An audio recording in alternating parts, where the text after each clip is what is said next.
Life అంటే jacket. దగ్గరుండి పర్యవేక్షించటము రాష్ట్ర ముఖ్యమంత్రిగా అది తన కర్తవ్యం, బాధ్యత కదా. అలాంటి పర్యవేక్షించడం అయితే కరెక్ట్. అసలే మీ ముఖ్యమంత్రి పరదాలు కట్టుకొని రావటము, రావాల్సిన చోటికి అసలు రాకుండా ఉండడం, 5 ఏళ్లు గడిచిపోయాయి. ఇప్పుడు కూడా సమర్థిస్తారా దాన్ని? పర్యవేక్షించడం అయితే కరెక్టే, కానీ పర్యవేక్షించడం అంటే ఫోటోలకు ఫోజులు నేను అడుగుతున్నాను, వీడియో కెమెరాలతో మీడియా కెమెరాలతో మీకేంటి పని? మీరు పర్యవేక్షిస్తున్నారు, మీకు ఎంతసేపు ప్రచారం కావాలి. ప్రతి క్రైసిస్ ని మీరు ఆపర్చునిటీగా మార్చుకుంటారని మీ డిక్షనరీలో రాసుకున్న గొప్ప పదం అది. చంద్రబాబు నాయుడు గారు యథేచ్ఛగా చెప్తారు, ప్రతి క్రైసిస్ ని నేను ఆపర్చునిటీగా మార్చుకుంటాను. ఎటు అక్కడ ఇల్లు వరదకు గురవుతుంది కాబట్టి రాత్రి 1:30కి నేను మేల్కొనే ఉన్నా, జనంలో తిరుగుతున్నా, ఉదయం 4:30 అయింది నేను జనంలోనే ఉన్నా. అంటే మీరు తిరగాల్సిన బోటు, మీ చుట్టూ ఉన్న ఏదైతే భద్రత కోసం కేటాయించిన బోట్లు సామాన్య జనానికి ఉపయోగించి తరలించే పని చేయకుండా కలెక్టర్ గారిని, రెవెన్యూ సిబ్బందిని మీతో పెట్టుకోవడంతో పాటు హోమ్ మినిస్టర్ గానీ, లేకపోతే బోండా గారు, ఉమా గారు కానీ, లేకపోతే మిగతా వాళ్ళందరూ కూడా మీ యంత్రాంగము, మీ మంత్రులు అందరూ కూడా మీరు బోటు షికార్ని ఎంజాయ్ చేస్తున్నట్టు కనపడింది. కానీ బాధ్యత ఎక్కడుంది అంటున్నాం. ఒక్కొక్కరు చిన్నపిల్లల్ని చూపిస్తూ ఎత్తుకుని ఆకలితో ఉన్నామని కడుపు చూపిస్తుంటే హాయ్ హాయ్ అని చెప్పి చేతులు ఊపడం అనేది, నేను ఉన్నానని ధైర్యం ఇచ్చే సాహసం చేయలేనప్పుడు మీకు అర్జెంటుగా చేయాల్సిన వాళ్ళు చేయనీయకుండా మీరు పోయి ఫోటోలు ప్రదర్శన ఏంటి? అంటే నేను ఇక్కడే ఉన్నా, ఇక్కడే ఉంటాను. ఖచ్చితంగా తప్పు జరిగింది. చంద్రబాబు నాయుడు గారు చేసిన పెద్ద పొరపాటు తీసుకోవాల్సిన జాగ్రత్తలు తీసుకోకపోవడం, లో లెవెల్ వారిని తరలించి వాళ్ళకి పునరావాసం కల్పించకపోవడం, కరెంటు లేక, మంచినీళ్లు లేక ఆకలితో అలమటించే వాళ్ళకి ముందు ఆ సహాయ కార్యక్రమాలన్నీ ఆచరణలో పెట్టాక తాను పరామర్శకు పోకుండా ఏదైతే చేశాడో, ఆయన వయసుకు మించి ఎప్పుడు మీడియాను నమ్ముకొని ఏదైతే ఫోకస్డ్ గా ఆయన ఉంటే చాలు, ప్రజలు ఏమైనా ఇబ్బంది లేదు. వయస్సుకు మించి సాహసోపేతంగా అలాంటి వరద నీటిలో ఆయన చేస్తున్న కృషి కావచ్చు, ఆయన పడుతున్న తపన మీకు కనిపించట్లేదా? వద్దని అంటున్నామండి. మీరు ఎంతసేపు మీరు ఆ పడ్డ తపనంతా, అంటే రాష్ట్ర ముఖ్యమంత్రి కాదండి, మీరు పడ్డ తపనంతా కూడా విజిబుల్ గా ప్రూఫ్ ఉంటే గానీ అది ప్రజల్లోకి పోదని మీకు తెలుసు. అంటే మీరు ఏదో చేస్తున్నట్టు ప్రొజెక్ట్ అవ్వాలనుకున్నారు, కానీ మీలో చిత్తశుద్ధి ఉంటే కెమెరాలన్నీ పక్కన పెట్టి వెళ్ళి పరామర్శించే వాళ్ళకి కావాల్సిన అరేంజ్ చేయండి. అంటే మీరు నేను పోయానని చూపించుకోవడానికి ఆ విజువల్స్ కోసం తాపత్రయపడ్డారే కానీ కెమెరాలు లేకుండా పోయి ఏమన్నా సహాయం చేశారా? ఈ రోజున వైఎస్ఆర్సీపీ ఎక్కడికక్కడ కార్యకర్తలు గాని, నాయకులు గాని, మా ఇంతకు ముందు పోటీ చేసిన వెల్లంపల్లి శ్రీనివాస్ గారు కానీ, లేకపోతే దేవినేని అవినాష్ గారు కానీ, సామినేని ఉదయభాన్ గారు కానీ, మల్లాది విష్ణు గారు కానీ, చుట్టుపక్కల నాయకులు, కార్యకర్తలు మమేకమైపోయి ఎక్కడికక్కడ ఆహార పొట్లాలు అందిస్తూ, ఎక్కడికక్కడ స్థానికంగా సమస్యలను పరిష్కరిస్తూ, ఇల్లు కూలిపోయి చనిపోతే వాళ్ళ గురించి సమాచారం ఉండదు, ఆ బాడీలు ఏమో ఎవరికి తెలియదు, బుడమేరు దగ్గర నుంచి ఏదైతే కొన్ని ప్రాణాలు గల్లంత వాగులో కొట్టుకుపోయారో వాళ్ళ గురించి డీటెయిల్స్ ఉండదు, ఎక్కడ ఏ డీటెయిల్స్ టెలికాస్ట్ కాకుండా ఎందుకు భయభ్రాంతులకు గురి చేస్తున్న సమాచారం ప్రభుత్వం సమగ్రంగా ఇవ్వాలి. మీడియాని ఎందుకు అదుపు చేస్తుంది? అంతేకాదు విజయవాడ మునిగిపోయింది చూపిస్తున్నారు. ఈయన ఏర్పరిచిన మహానగరం అమరావతి ఏమైందో ఎవరికి తెలియదు. అమరావతి విజువల్స్ రాకుండా ఎన్ని జాగ్రత్తలు తీసుకున్నారంటే దాదాపు పోలీసు యంత్రాంగాన్ని అంతటినీ అక్కడే మోహరించారు. ఎందుకంటే అమరావతి వాటర్ సిటీ అయిపోయిందని, అమరావతి నీళ్లలో మునిగిపోయిందని కానీ తెలిస్తే అక్కడ రియల్ ఎస్టేట్ మళ్ళీ జీవితంలో లేదు, ఇక్కడ ఇది నివాసయోగ్యం కాదని తెలిసిపోతుందన్న భయం. స్వయంగా ఆక్రమణదారుడు చంద్రబాబు నాయుడు గారు. ఇక్కడ హైదరాబాద్ లో హైడ్రా గురించి మనం వింటున్నాం. ఆంధ్రాలో కానీ హైడ్రా మొదలు పెడితే మొట్టమొదటి చంద్రబాబు నాయుడు గారి ఇల్లుతోనే మొదలు పెట్టాల్సి వస్తుంది. అదే ఆయన ఇల్లా, లింగంనేని గారి ఇల్లా, గిఫ్టెడా, లేకపోతే క్విడ్ ప్రోకనా, ఈ రోజుకి స్పష్టత రాదు. తండ్రి కొడుకులు, ఒక మినిస్టర్, ఒక ముఖ్యమంత్రి దాంట్లో నివాసం ఉంటున్నారు. మీకు తెలుసు ఎన్జిటి నామ్స్ ప్రకారం నదీ పరివాహక ప్రాంతంలో 500 మీటర్ల వరకు నివాసాలే ఉండకూడదు. జగన్మోహన్ రెడ్డి గారు ఒక ప్రయత్నం చేస్తే కోర్టుకు వెళ్లి అద్దుద్రాన్ని స్టేలు తెచ్చుకుని వ్యవస్థలను అడ్డం పెట్టుకుని అక్రమ కట్టడంలో నివాసం ఉంటున్న ఏకైక ముఖ్యమంత్రి ఈ దేశంలో ఉన్నది ఎవరైనా ఉన్నారంటే ఒక్క చంద్రబాబు నాయుడు గారే. ఇక్కడ మనం చూస్తున్నాం కాలేజీల చెరువుల దగ్గర, చెరువులు కాదండి, కృష్ణమ్మ ఒడిలో ఉంటున్నాడు ఆయన. నిద్ర లేచి ఆయన కృష్ణమ్మ ఒడిలో ఉంటూ ఏదైతే అన్యాయానికి పాల్పడుతున్నాడో అక్కడి నుంచే ఈ దుర్మార్గం స్టార్ట్ అయింది. హెలిప్యాడ్ కూడా నది గర్భంలో వేసుకున్న గొప్ప గనుడండి. హైడ్రా పంతి చాలా బాగుంది అని చెప్పి జనసేన పార్టీ నుంచి నాగబాబు గారు కూడా ట్విట్టర్ లో రేవంత్ రెడ్డి గారికి అభినందనలు, శుభాకాంక్షలు తెలియజేశారు. అద్భుతంగా పనితీరు ఉంది అని చెప్పి కొనియాడారు. అది ఏపీలో రావాలంటారా? అలాంటిది ఏపీలో ఖచ్చితంగా జరిగి తీరుతుందండి. ఇప్పుడు కోర్టుకు పోయినా మేము ఖచ్చితంగా పోరాడుతాం దీని మీద. ఎందుకంటే అక్రమ కట్టడాలు ఏవైతే ఉన్నాయో నదీ గర్భంలో ఉన్నాయి, ముఖ్యంగా కృష్ణా నదీ గర్భంలో. కరకట్ట అంటే ఏంటంటే హద్దు అండి. ఆ హద్దు లోపల నదిని ఆనుకొని నిర్మాణాలు ఉంటే కొట్టేయాలని జగన్మోహన్ రెడ్డి గారు చేసిన ప్రయత్నాన్ని సఫలీకృతం కాకుండా వ్యవస్థలను అడ్డం పెట్టుకుని ఏ విధంగా అయితే వీళ్ళు కోర్టులకు పోయి స్టేలు తీసుకొచ్చారో, వాటిలో నివాసం ఉండడానికి ముఖ్యమంత్రిగా ఉన్న తర్వాత కూడా ఆయనకి బాధ అనిపించట్లేదు. మరి దాంట్లో నిధి నిక్షేపాలు ఉన్నాయా లేకపోతే ఇంకేమైనా ఉన్నాయో తెలియదు. కానీ ఈ రోజు ఒక ముఖ్యమంత్రిగా ఆయన కోరుకుంటే ఒక 100 కోట్లతో ఎవరో ఒకరు నిర్మించిస్తారో, ఆయన కావాలంటే అత్యుత్తమమైన బంగ్లాను లీజుకు తీసుకుని ఆయన విజయవాడ నగరంలోకి వచ్చి ఉండొచ్చు. కానీ ఎందుకు అంత మొండిపట్టు నాకైతే అర్థం కాదు.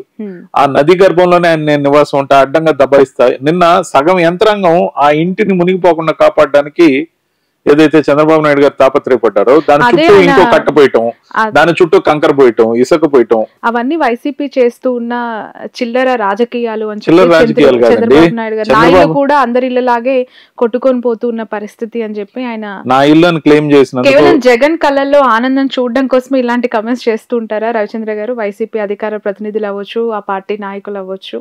నేను జగన్ కళ్ళల్లో ఆనందం చూసేది ఎప్పుడంటే జనం కళ్ళల్లో ఆనందం చూసినప్పుడు. ఎందుకంటే జగన్మోహన్ రెడ్డి గారు జనం కళ్ళల్లో ఆనందాన్ని తన ఆనందంగా భావిస్తారు కాబట్టి. ఈ ఆరోపణలో నిజం లేకపోతే మీరు ఎన్నైనా అనొచ్చు మమ్మల్ని, కానీ ఈ ఆరోపణలు అక్షర సత్యం కదా, విజువల్ ప్రూఫ్స్ ఉన్నాయి కదా. ఒక్క డ్రోన్ అలౌ చేయట్లే, ఒక్క మీడియాను అలౌ చేయట్లే. చంద్రబాబు నాయుడు గారు ఇల్లు ఏమన్నా నిషేధిత ప్రాంతమా? కాదు కదా. మరి అమరావతి విజువల్స్ తీసుకోవడానికి జర్నలిస్టులు ఎందుకు పంపట్లా? కోర్టులకు బోట్లలో పోవాలనా? హైకోర్టుకు బోట్లలో పోతున్నారు జడ్జీలు. మరి ఇది ఎక్కడ విచిత్ర పరిణామం అంటే, ఇంకా ఏమి జరగకముందే అమరావతికి ఉన్న ముప్పు ఏందో చూసాం మనం. అది వరల్డ్ క్లాస్ సిటీ అట. మరి అమరావతి అనే రియల్ ఎస్టేట్ ఏదైతే గేటెడ్ కమ్యూనిటీగా ఆయన కోసం నిర్మించాలి, ఆయన సామాజిక వర్గం కోసం నిర్మించాలని కలగన్న చంద్రబాబు నాయుడు గారు దాని వాల్యూ పడిపోకుండా ఉండడం కోసం ఆ నీళ్లు తగ్గే వరకు బహుశా మీడియాను ఆ ఏరియాకి అలౌ చేయడు. అందరూ విజయవాడ మునిగిపోయింది అంటున్నారు. దానికన్నా అనేక గంటల ముందు అమరావతి మునిగిపోయిందనే వార్త రాకుండా కాపాడుతున్నారు. ఎందుకంటే ఎంటైర్ మీడియా వాళ్ళ కంట్రోల్లో ఉంది కాబట్టి. అమరావతి మునిగిపోయింది.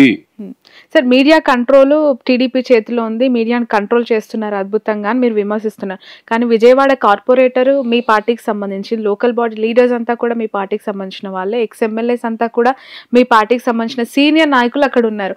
మీరు దానికి సంబంధించిన ఎవిడెన్సెస్ కావచ్చు, అక్కడ ఉన్న పరిస్థితులు కావచ్చు, అక్కడ ఉన్న వాతావరణాన్ని క్యాప్చర్ చేసి ఎందుకు ఫోకస్ చేయట్లేదు? మీరు ఎందుకు బయట పెట్టారు? మేము ప్రభుత్వంలో లేకపోయినా మాకు సొంత నిధులతో, పార్టీ నిధులతో వీళ్ళందరూ కూడా ఏదైతే లోకల్ ప్రతినిధులు ఎవరైతే ఉన్నారో శక్తి వంచన లేకుండా భోజనం ప్యాకెట్లు కానీ మంచినీళ్లు కానీ ఇవ్వడం, ప్రాథమిక అవసరాలు తీర్చడం, కుదిరితే మెడిసిన్స్ ఇవ్వడం కూడా చేస్తున్నారు. గ్రౌండ్ రియాలిటీ ఇది. అందుకే ముఖ్యంగా ఈరోజు మనం చెప్పాలంటే, తాను చాలా పెద్ద విజనరీ అని, అమరావతిలో ఒలింపిక్స్ పెడతా అన్న మహానుభావుడు, సునామీని సింగిల్ హ్యాండ్ తో కంట్రోల్ చేస్తాన్న చంద్రబాబు నాయుడు గారు అలాంటి మాటలకు పరిమితంగానే జగన్మోహన్ రెడ్డి గారు ఎప్పటి నుంచో పెండింగ్ లో పెట్టింది తన ఆచరణ సాధ్యంగా చేసి చూపించింది. ఈ రోజు కృష్ణలంక వాసులను కాపాడింది. ఇంత వరద 11 లక్షల క్యూసెక్కులు వచ్చిన వరదని తట్టుకొని నిలబడడానికి కొనసాగించిన ఆ రీటైనింగ్ వాళ్ళు కాదా? మరి ఎప్పుడు కృష్ణలంక ప్రజలందరూ కూడా ఏ చిన్నపాటి వరద వచ్చినా అక్కడి నుంచి పొలోమని సామాన్లు తీసుకొని పునరావాస కేంద్రానికి వెళ్ళేవాళ్ళు. ఈసారి సురక్షితంగా వాళ్ళ ఇళ్లలో ఉన్నారే. దానిపైన కూడా రాజకీయం కొనసాగుతుంది రవిచంద్రారెడ్డి గారు. అసలు అది మొదలు పెట్టింది టీడీపీ. అది ఫస్ట్ ఫేజ్ అంతా కూడా వాళ్ళ హయాంలోనే జరిగింది.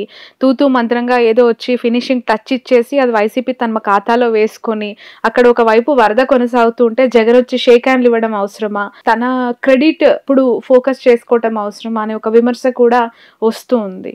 విమర్శ ఎవరు చేస్తున్నారు? తెలుగుదేశం పార్టీని తట్టుకోలేకున్నారు. ఎందుకంటే జనం అంతా జగన్మోహన్ రెడ్డి గారితో వరదల్లో సైతం నీళ్లలో నడుస్తున్నారు ఆయనతో పాటు.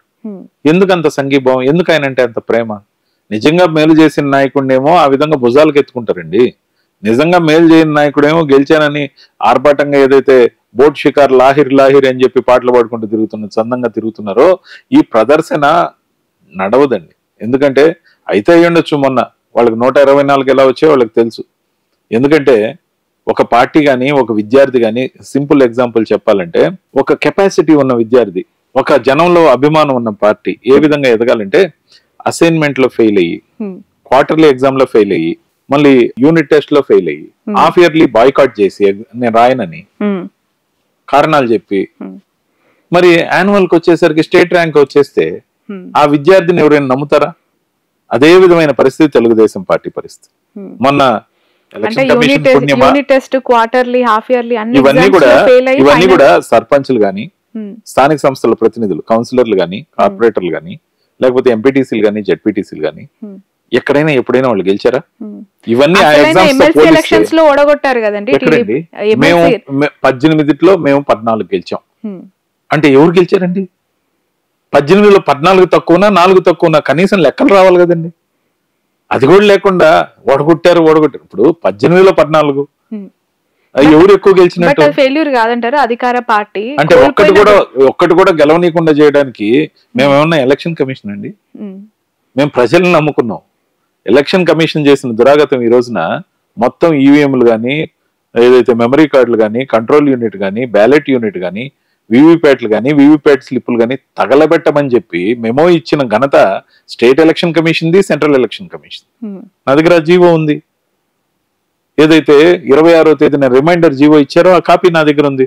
యాక్చువల్ గా ఎలక్షన్ కమిషన్ ఆఫ్ ఇండియా 1వ తేదీ జూన్ ఇచ్చిన మెమో ఏదైతే ఉందో 4వ తేదీన రిజల్ట్స్ అనౌన్స్ కాగానే 14వ తేదీ అంటే within the span of 10 days completion entire these ballot units, control unit, memory card, వీవీప్యాట్లు, వీవీప్యాట్ స్లిప్పులు తగలబెట్టమని central election commission of India ఇచ్చిందంటే ఎలక్షన్ కమిషన్ ఆఫ్ ఇండియా దీంట్లో ఈ దేశంలో ఎలక్షన్ ప్రాసెస్ అనేది పారదర్శకంగా ఉందా, మిగిలిందా?